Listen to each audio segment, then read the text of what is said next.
You know how simple it is when John's talking about I try to explain this, and if you have never heard this, all you have to do is rewrite First John and put anybody who says that Buddha is not the Messiah, is Antichrist. Insert name here. That's all they had to do. But when you get the context of all the other prophecies, you can see what they even did, and watch out for the lying pen of the scribes. So you see this. So what did they do? They put Jesus in there. And you got teachers out there saying, oh, no, it's okay. You can call him Jesus, Jesus, Jesus. Well, why is all the prophecy about this saying that they'll no longer call him by the name of Baal? If I cast out demons in the name of God or by the finger of God, who do your children cast them out by? And this is when they're talking about Beelzebub, Baal. So, what's the devil going to do? He's going to deceive the world. He did it through Rome. That's why they do Christmas and Easter.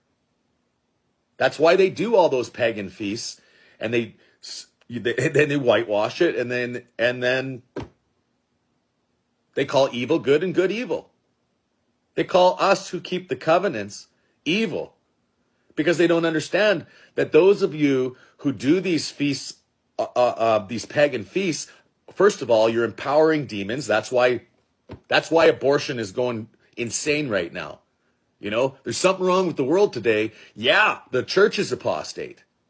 So underground, they're even doing these child sacrifices and stuff like that. But it's the church that's empowering it, because they're carnally minded. They're not spiritual. Look, for as much as you know that you were not redeemed with corruptible things as silver and gold, this is all it's talking about is idolatry.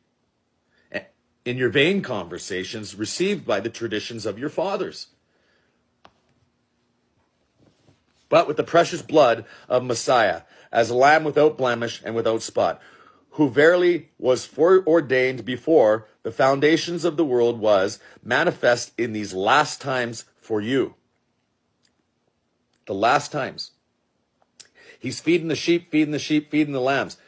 What did it say earlier? Blessed are you who believe without seeing. That's talking about the second sheepfold. This is talking to us in the last days. Who verily was foreordained before the foundation of the world, but was manifest in these last times, whom by him do believe in God, that raised him up from the dead and gave him glory, that your faith and hope might be in God, seeing you have purified your souls in obeying the truth through the Spirit, unto unfeigned love of the brethren. Brotherly love. See ye love one another with a pure heart fervently. So what's that talking about? That's talking about the prayer of Yeshua.